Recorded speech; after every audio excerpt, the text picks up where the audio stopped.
There's a little fetal pole right here. Mm-hmm.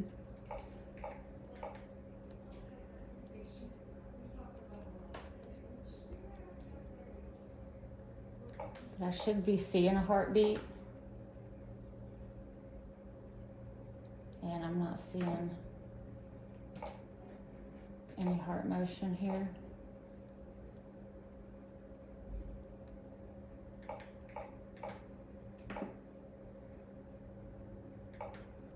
And baby's only measuring 6.5 weeks. Mm-hmm.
I absolutely look crazy. And I've been crying off and on nonstop for now 2 days. So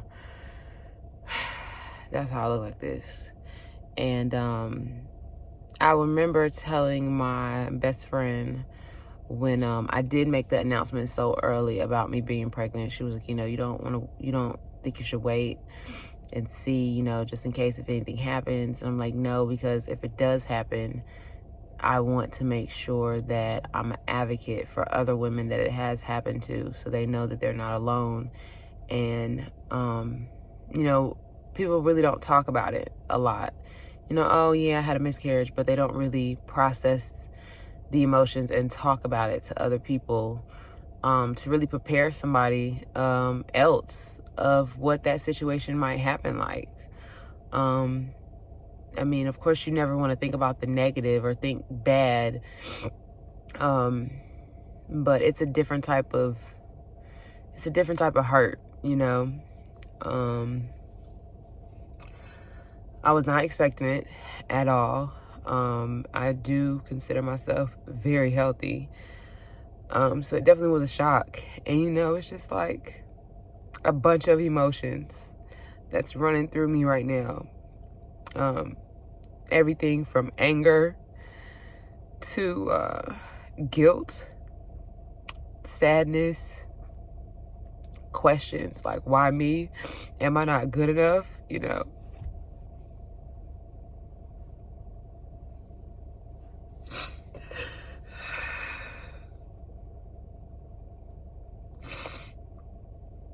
I have my good moments, like 5 minutes at a time, where I'm okay and I can stop crying.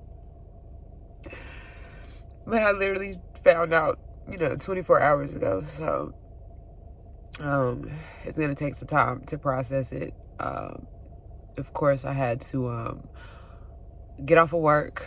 I'm off of work for the next 3 weeks just to get my life together and process this physically and emotionally. Because at first I was gonna go back to work, but there's no way that I would have been able to go to work. I thought I wanted to, though, just to keep my mind busy and off of it, but I think physically and mentally I just need to process it and stop trying to always be like the strong person and just push my emotions to the back. I think I have to seriously process this situation in order to move on.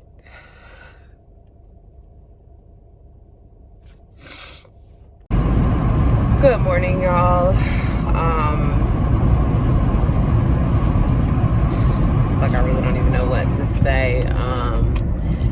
Today is Friday, October 22nd. I think today's the 22nd, maybe the 23rd. Today is my appointment to go ahead and have the procedure done to get everything out. I personally, I maybe it's not the best choice of wording, but I feel like it's basically having like an abortion.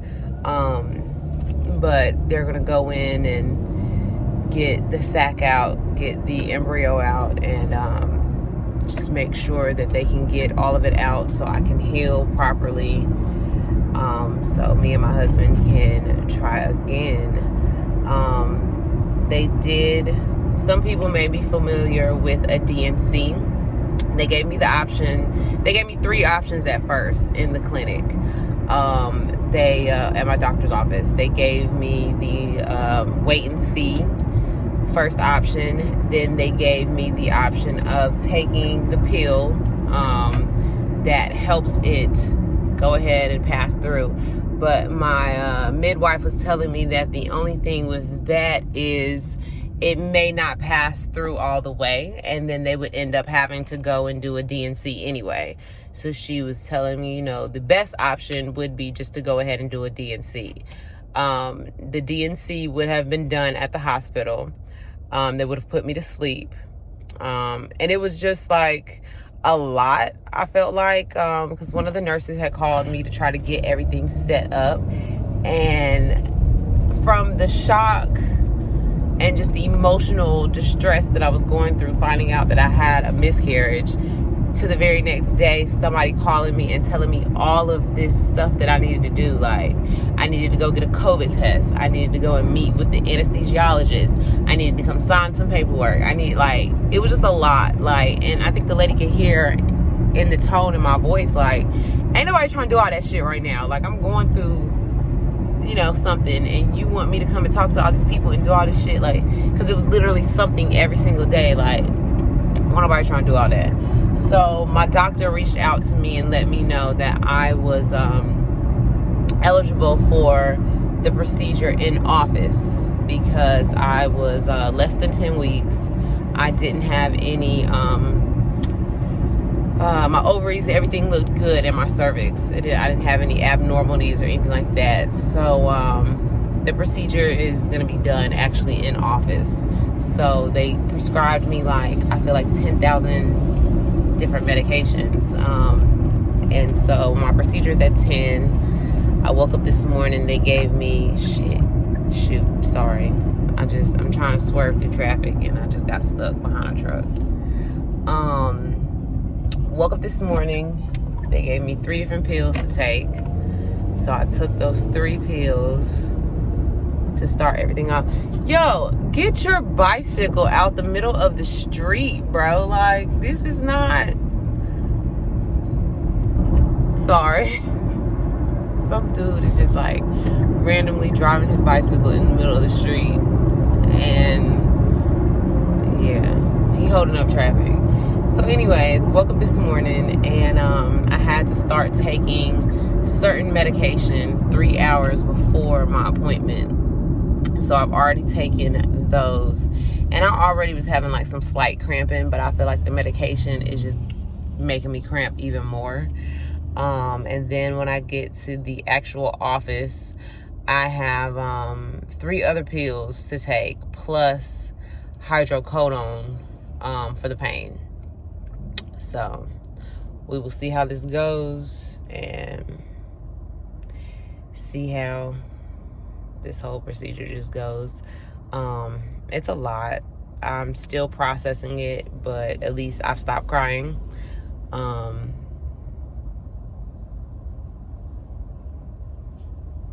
want y'all to see this dude on the bike. Hold on. Like, sir, you were already holding up traffic, and then you think you about to come over here and get in front of me? Y'all, I will hit this little man on his bike and keep going.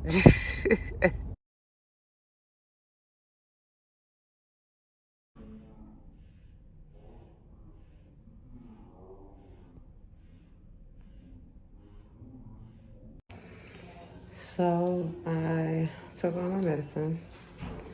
The time is 10:32. Altogether, I had to take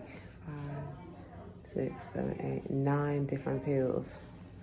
They did give me a pain medicine, hydrocodone, mixed with Tylenol, I think. But that is definitely kicking in fast because I'm kind of like, so just pray for me, y'all. Pray that everything goes well. I need my nails done. Get these done tomorrow. I think they're horrible.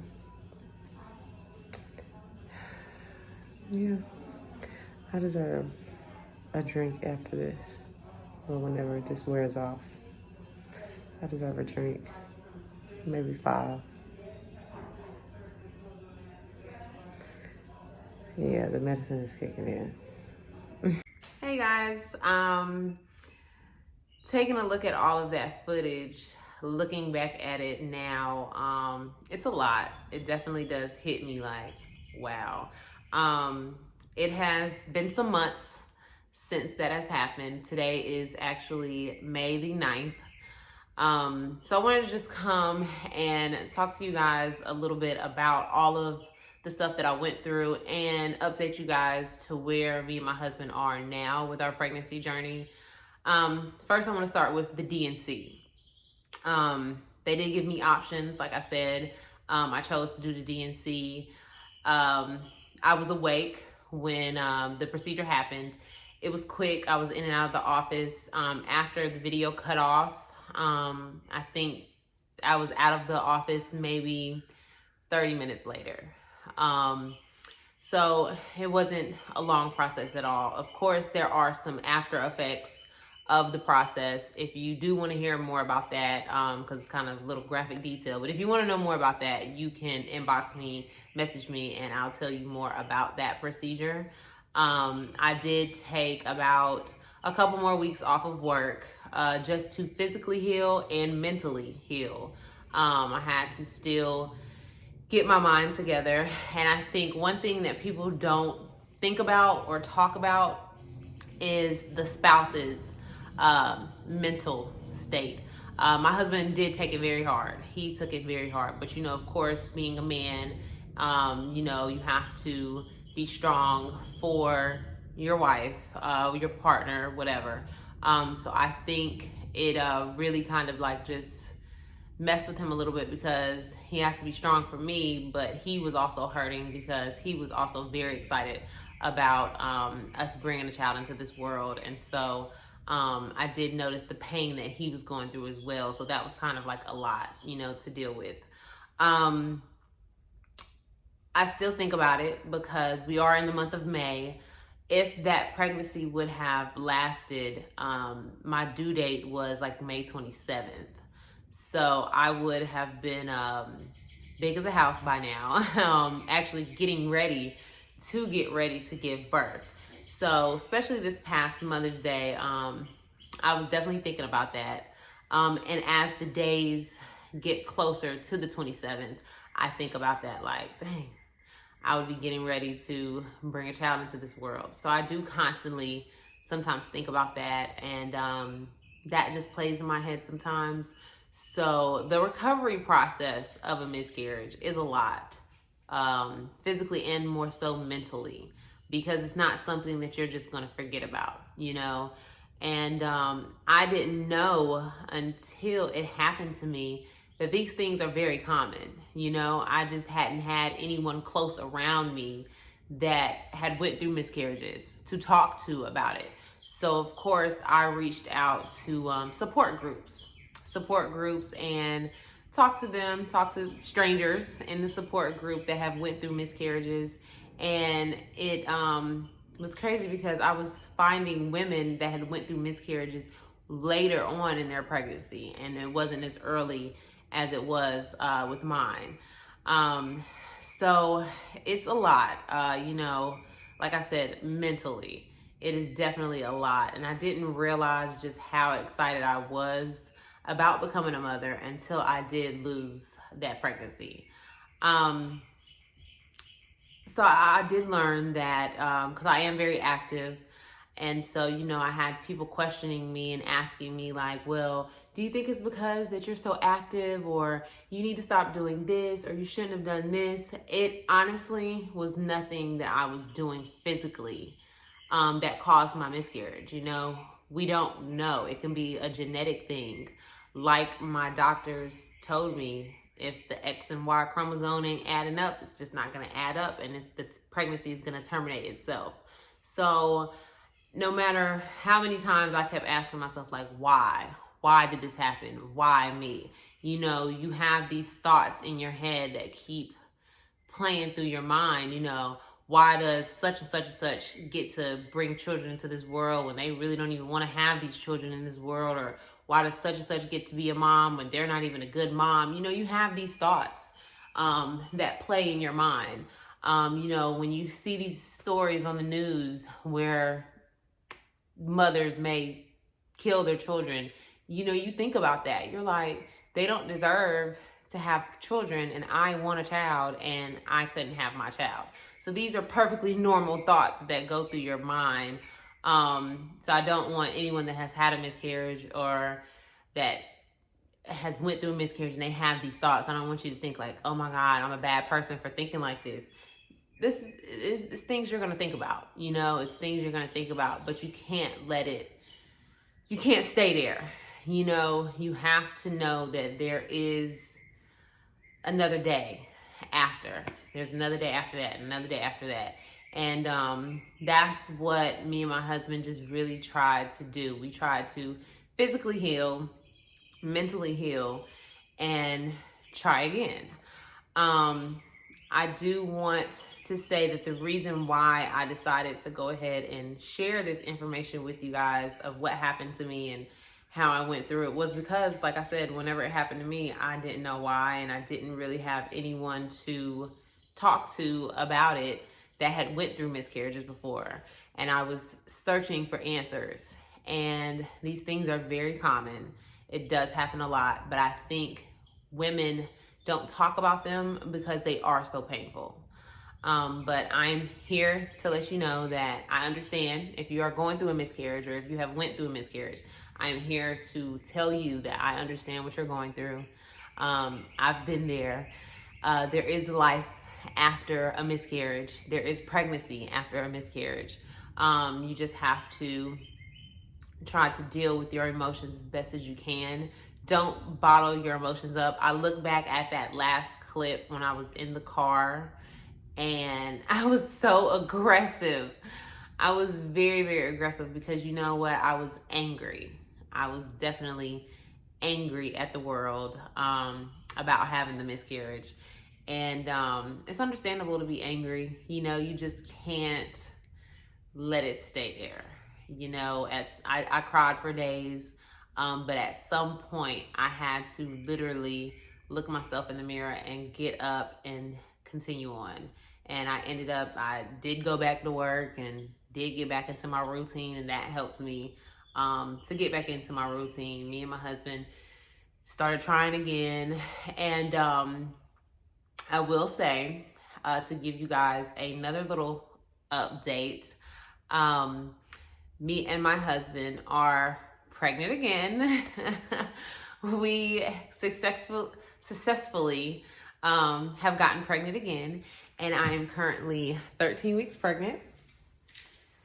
I'm a little baby bump. So I am here to tell you that there is pregnancy after a miscarriage. I know some women may have fertility issues. There are fertility doctors that you can go to and talk to. And all of that. I will say that this has been the most nerve-wracking few weeks of my life because, of course, in the back of my mind, I'm thinking about the miscarriage. And I'm thinking to myself, oh my gosh, I don't want to have another miscarriage. I don't want to, and I think my husband at first was kind of like, you need to just sit down somewhere. But I think the worst thing to tell someone that has had a miscarriage before when they're pregnant again is, oh, don't move, don't do anything. That doesn't help, I I have to stay active. I have to keep moving around. I have to keep, you know, doing stuff that's mentally healthy for me, physically healthy for me, because that's going to be healthy for my baby. And I have wonderful midwives, a doula, and after talking to all of them, everything that I'm doing, the normal just physical activities that I was doing before I was pregnant, is perfectly safe and perfectly fine for me to do. I can't be scared of another miscarriage, you know? So only thing I do is just pray every day, manifest, think positive thoughts that this little baby Johnson is going to come into this world. My due date is November 14th. So let me change my words.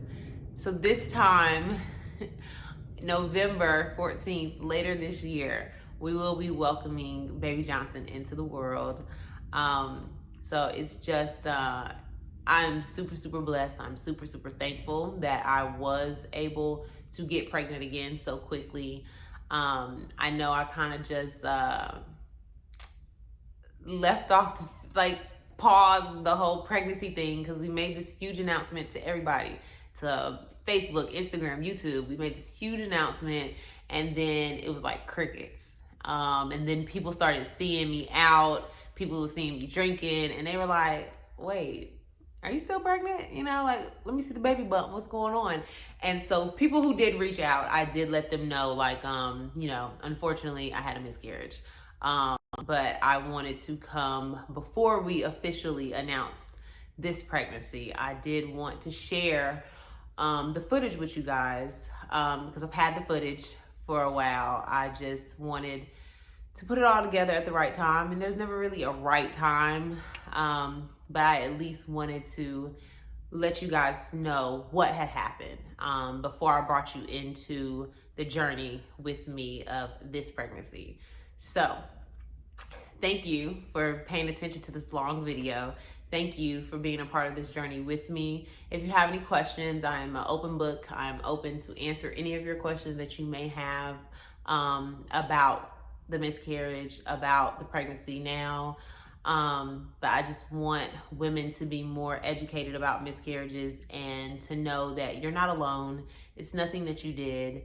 They happen, and there is life after a miscarriage. Thank you guys so much for letting me share this with you guys. And love you. I will keep you updated and posted on this baby Johnson.